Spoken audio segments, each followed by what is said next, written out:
Good morning students.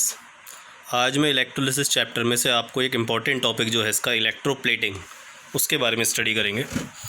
तो ये आपका स्टार्ट है यहाँ से। Applications of electrolysis. Electrolysis has several technical and commercial applications. जो इलेक्ट्रोलिसिस है उसकी बहुत सारी सेवरल कमर्शियल और टेक्निकल मतलब बिजनेस फील्ड में भी हम इसका काफ़ी यूज़ करते हैं इलेक्ट्रोलिसिस का। तो these are as follows. Electroplating with metals की मेटल्स के साथ इलेक्ट्रोप्लेटिंग। इलेक्ट्रो रिफाइनिंग मतलब उन्हें रिफाइन करना। एंड एक्सट्रैक्शन मीन्स निकालना मेटल्स को उनके ओर्स से, इलेक्ट्रोमेटलर्जी जिसे कहते हैं। तो इसमें जो हमारा मेन टॉपिक है जो एग्ज़ाम के पॉइंट ऑफ व्यू से इम्पॉर्टेंट है वो हमारा इलेक्ट्रोप्लेटिंग।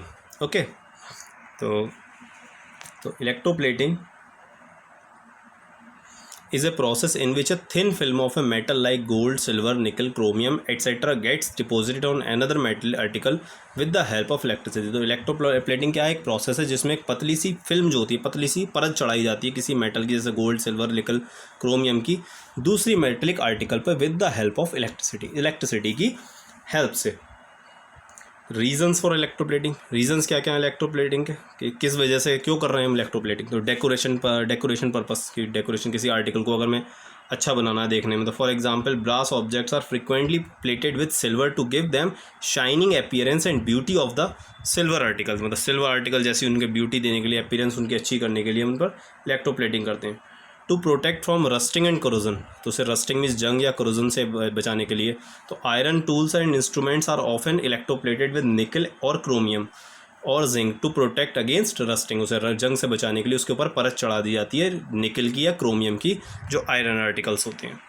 कंडीशंस क्या क्या हैं हमारी इलेक्ट्रोप्लेटिंग के लिए? तो कंडीशंस हैं हमारी, the article to be electroplated is always placed at cathode, कि जिस पर हमें इलेक्ट्रोप्लेटिंग करनी है वो हमेशा कैथोड बनाना चाहिए। जैसे हमने पीछे इलेक्ट्रोलिसिस की प्रोसेस में पढ़ा था कॉपर सल्फेट की, कि मेटल हमेशा, जैसे उसमें हमारा Cu++ हमेशा किस पर जाता था?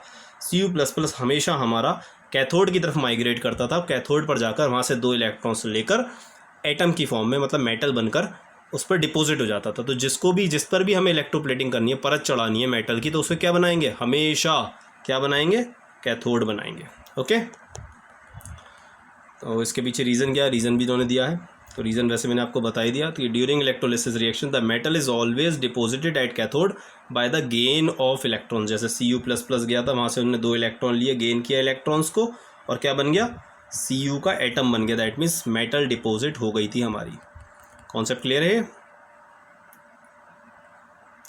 फिर है next condition, the metal to be electroplated the article is always made anode. मतलब जिस मेटल की हमें इलेक्ट्रोप्लेटिंग करानी है, जिस मेटल की परत चढ़ानी है, उसे हमेशा एनोड बनाओ, क्योंकि और उसे पीरियडिकली रिप्लेस करते रहो, क्योंकि वो गल के क्या होगा, कम होता चला जाएगा, उसका मास रिड्यूस होता जाएगा। तो metal anode continuously dissolve as ions in solution is replace periodically, मतलब कुछ टाइम के बाद उसे रिप्लेस करना पड़ता है। थर्ड है हमारा, the electrolyte must contain ions of the metals which is to be electroplated on the article. मतलब जिस मेटल की इलेक्ट्रोप्लेटिंग करा रहे हो, तो हमारा जो इलेक्ट्रोलाइट है, जो सॉल्यूशन तुमने जिसका लिया है, जैसे CuS कॉपर की अगर इलेक्ट्रोप्लेटिंग करा रहा है, तो जो हमारा सॉल्यूशन है वो इलेक्ट्रोलाइट है हमारा CuSO4, मतलब कॉपर का सॉल्ट होना चाहिए। अगर गोल्ड की करा रहे हैं तो गोल्ड का, और अगर सिल्वर की करा रहे हैं इलेक्ट्रोप्लेटिंग, किसी सिल्वर की परत चढ़ा रहे हैं, तो हमारा सिल्वर का इलेक्ट्रोलाइट, दैट मीन्स सिल्वर का सॉल्ट प्रेजेंट होना चाहिए।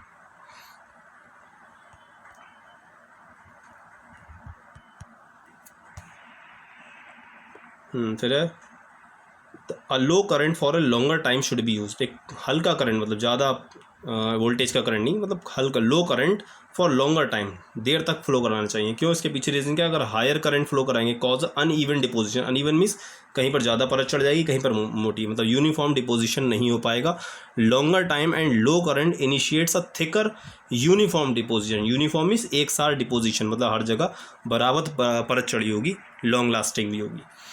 और सबसे इंपॉर्टेंट कंडीशन ये एग्जाम में बहुत गिव रीजन में पूछा जाता है कि अ direct current and not AC current should be use. जो हमें डायरेक्ट करंट यूज़ करना चाहिए। डायरेक्ट करंट का मतलब क्या होता है? डायरेक्ट करंट हमें मिलता है बैटरी से या सेल से। किससे मिलता है डायरेक्ट करंट? हमें बैटरी से या सेल से। आपके घर में जो करंट आता है, ध्यान रखना, वो डायरेक्ट करंट नहीं है, वो है alternating current, AC current. Current भी 2 टाइप्स होते हैं ना, DC current, AC current. Direct current हमें मिलता है बैटरी से या फिर सेल से। But AC current, alternating current जो हमारे घर में आता है, उससे कभी भी इलेक्ट्रोलिसिस प्रोसेस नहीं कराई जाती। उसके पीछे रीज़न क्या है कि AC current causes discharge and ionisation to alternate the cathode, क्योंकि जो एसी करंट होता है उसमें जो है ना बार बार जो पोलैरिटी मतलब चेंज होती रहती है, जो कैथोड एनोड में जो है ना आपस में इंटरचेंज होता रहता है बार बार, क्योंकि एसी करंट की जो डायरेक्शन है वो बार बार बदलती है। डीसी करंट जो होता है एक डायरेक्शन में फ्लो होता है, एसी करंट जो होता है हमारा ऑल्टरनेटिंग करंट में उसकी बार बार डायरेक्शन चेंज होती रहती है, जिसकी वजह से जो कैथोड है कभी एनोड बन जाएगा, एनोड जो है कभी कैथोड बन जाएगा। इस तरीके से वो माइग्रेशन चलता रहेगा,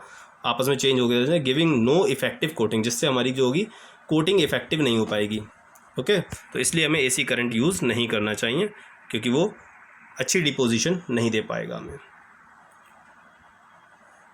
अब हम आते हैं इलेक्ट्रोप्लेटिंग, इंपॉर्टेंट है ये, मोस्ट इम्पॉर्टेंट। एग्जाम में इससे रिलेटेड क्वेश्चन हर 1-2 साल बाद पूछा जाता है कि electroplating of an article with silver, silver के साथ electroplating in order to get a perfect deposit of silver on an article से ब्रास स्पून। सपोज करो एक ब्रास पीतल के चम्मच पे हम सिल्वर की परत चढ़ाना चाह रहे हैं, सिल्वर की इलेक्ट्रोप्लेटिंग करना चाह रहे हैं। The spoon is first clean, सबसे पहले तो उस स्पून को साफ करेंगे, देन इट इज़ वॉश, फिर से वॉश करेंगे in a hot solution of caustic soda followed by the dilute hydrochloric acid, मतलब पहले कॉस्टिक सोडा से फिर उसका हाइड्रोक्लोरिक, जिससे वो न्यूट्रलाइज होकर उसके जो इफेक्ट है वो खत्म हो जाए, एंड फिर वाटर से उसे धोएंगे। It is now thoroughly washed with a detergent and several times with distil water, बहुत मतलब बिल्कुल उसे क्लीन कर लेंगे पहले। The spoon is then dried and made the cathode, ध्यान है जिस चीज़ पर हमें परत चढ़ानी है उसे क्या बनाएंगे, कैथोड। जिस भी आर्टिकल पर हमें कोई भी परत चढ़ानी है किसी भी मेटल की, उसे बनाएंगे कैथोड, और जिस मेटल की परत चढ़ानी है उसकी एक थिन रॉड या थिन उसकी फॉइल, उसकी वो बना देंगे वो एनोड को, जिसकी डिपोजिशन करानी है उसे एनोड बनाओ, जिस पर डिपोजिशन करानी है उसको हमेशा कैथोड बनाते हैं। जैसे आपके डायग्राम में दे ही रखा है, ध्यान से देखिए, ये स्पून है हमारा, एक बना हुआ है कैथोड, और ये हमारा जो जिस ब्लॉक ऑफ प्योर सिल्वर की प्योर जो ब्लॉक है वो हमारा एनोड बना हुआ। मोस्ट इंपॉर्टेंट क्वेश्चन है इसमें, यहाँ से बनता है कि इलेक्ट्रोलाइट कौन सा यूज़ कर रहा है, तो ध्यान रखना इसका नाम याद कर लीजिए, सोडियम अर्जेंटोसाइनेट NaAgCN2 या पोटेशियम अर्जेंटोसाइनेट, दोनों में से कोई सा भी हम ले सकते हैं। दैट मीन्स सिल्वर होना कंपलसरी है उसके अंदर। बताया था ना कि इलेक्ट्रोलाइट कौन सा होना चाहिए, जिस मेटल की डिपोजिशन करा रहे हो वो उस सॉल्ट के अंदर प्रेजेंट होना चाहिए या उसका सॉल्ट होना चाहिए। तो sodium silver cyanide is prepared by adding sodium, तो इसकी प्रिपरेशन आपसे एग्जाम में नहीं पूछी जाने वाली, तो इसलिए इस पर इतना फोकस करने की ज़रूरत नहीं है कि ये बनता कैसे है, तो ये चीज़ आपको नहीं करनी, ये एग्ज़ाम में कभी नहीं पूछा जाता। फिर भी आप अगर करना चाहें अलग से तो इसका देख सकते हैं कि कैसे बनता है। सोडियम सिल्वर नाइट्रेट की सोडियम साइनाइड के साथ रिएक्शन कराते हैं, तो सिल्वर साइनाइड और सोडियम नाइट्रेट, और फिर सिल्वर साइनाइड की सोडियम साइनाइड से करा देंगे तो सोडियम अर्जेंटो साइनाइड हमारा प्रिपेयर हो जाएगा। बट आपको इसका फॉर्मूला लर्न कर लेना है, एग्जाम में इलेक्ट्रोलाइट 1 नंबर में बार पूछा जाता है। फिर है डिसोसिएशन, इसका डिसोसिएशन क्या क्या मिलते हैं इससे, में कौन कौन से आयंस हमारे सॉल्यूशन के अंदर आ जाएंगे, Na+, Ag+ और Cn-, और सॉल्यूशन इसका वाटर में बनाएंगे, इसलिए H+, OH-। तो कैथोड की रिएक्शन क्या होगी, Ag+ जो कैटायन है हमारा कैथोड की तरफ माइग्रेट करेगा, वहाँ से जाके 1 इलेक्ट्रॉन गेन करेगा और क्या बना लेगा, सिल्वर का atom. That means silver metal deposit होनी स्टार्ट हो गई हमारी कैथोड पर। ओके, फिर बात करते हैं एनोड की। तो एनोड क्या हो जाएगा, एनोड तो plate of pure clean silver, तो ये क्या होगी, ये डिज़ोल्व होकर सॉल्यूशन में उतरती रहेगी। दैट मीन्स जो मेटल का मतलब एटम अपने में से 1 इलेक्ट्रॉन लूज़ करेगा, मतलब वहीं छोड़ेगा और आयन बन के सॉल्यूशन में उतरता रहेगा, और यही आयन वापस क्या जाते रहेंगे, कैथोड पर डिपॉजिट होते रहेंगे। तो ये हमारी फिर इस तरीके से एक तरफ से सिल्वर उतर रही है, दूसरी तरफ उसकी परत चम्मच के ऊपर चढ़ रही है, ये हमारी इलेक्ट्रोप्लेटिंग की प्रोसेस हो गई। The negative ion Cn- and OH- migrate to anode. देखो इसमें भी यहाँ पर वही बात है जो मैंने कॉपर सल्फेट की लास्ट वाली इलेक्ट्रोलिसिस वाली प्रोसेस में बताया था आपको, कि इसमें भी एनायंस तो प्रेजेंट है बट वो एनोड पर क्यों नहीं जा रहा है, but none of them are discharge. Instead the atoms of anode lose electron and pass into the solution of silver ions due to the nature of anode. इसके पीछे रीज़न क्या है कि एनोड का नेचर ऐसा है कि वो अपने ऊपर डिस्चार्ज नहीं होने देगा, खुद पहले सॉल्यूशन में उतरकर आयंस को भेज देगा उसमें सॉल्यूशन में। Silver ions are attracted to brass spoon, here they gain electrons and become atoms of silver which deposit on the spoon as firm coating. अब इसमें कुछ इंपॉर्टेंट पॉइंट्स हैं the thickness of the coating will depend on the duration of current pass. जो thickness है, कितनी मोटी परत चढ़ रही है, वो इस पर डिपेंड करता है कि अपना करंट कितनी देर तक उसके अंदर फ्लो कराया है। In the process of anode dissolve, इस प्रोसेस के अंदर क्या होता है, एनोड हमारा कंटिन्यूसली डिजॉल्व होता रहता है, क्योंकि उसी पे से तो उतर के वो सिल्वर उतर के दूसरी तरफ चढ़ रही है। The electrolyte solution maintains the same concentration, thus if it is coloured.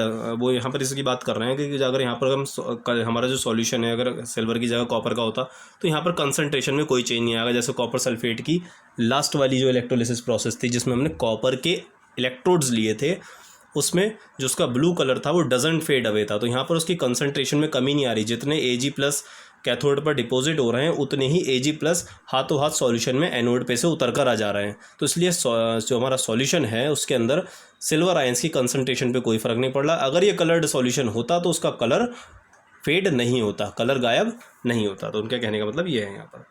The spoon is taken out of the bath repeatedly, जो स्पून है उसे बार बार उसमें से बाथ में से बाहर निकालते रहो। Washed several times with water, dried and polished, उसे बार बार उसे पॉलिश करते रहो जिससे उस पर कोई इम्प्योरिटी या रिएक्शन आगे चढ़ना रुक ना जाए। अब वो एक क्वेश्चन यहाँ से ये बनता है कि if silver nitrate solution is use directly instead of double cyanide solution. अगर सिल्वर, ये एग्जाम में कई बार पूछा गया है क्वेश्चन, ये चीज़ आपसे एग्जाम में कई बार पूछी गई है कि सिल्वर नाइट्रेट भी तो हमारा जो है सिल्वर का एक क्या कह सकते हैं सॉल्ट है, तो सोडियम अर्जेंटो साइनाइड ही क्यों यूज़ करते हैं, AgNO3 क्यों नहीं यूज़ कर सकते? वो भी तो सिल्वर का एक सिल्वर प्रोवाइड करा देगा, वो भी तो सिल्वर के आयंस प्रोवाइड करा देगा सॉल्यूशन में जाकर, तो ऐसा क्यों करते हैं? तो देखिए इसके पीछे रीज़न है कि the deposition of silver will be very fast, कि जो सिल्वर की डिपोजिशन है, अगर हम AgNO3 ले लेंगे सोडियम अर्जेंटो साइनाइड की जगह AgNO3 ले लेंगे तो इसका जो डिसोसिएशन रेट है वो बहुत हाई है। क्या है इसका?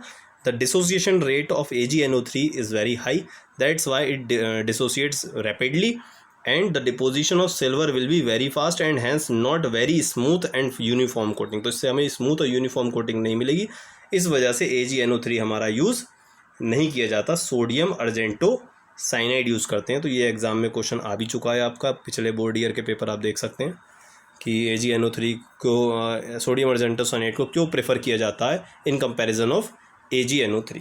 ओके, ये आपकी थी इलेक्ट्रोप्लेटिंग। फिर है इलेक्ट्रोप्लेटिंग विद निकल, तो ये आप ज़रा पढ़कर देखना अगर इसमें कोई प्रॉब्लम आती है, क्योंकि बिल्कुल सेम है।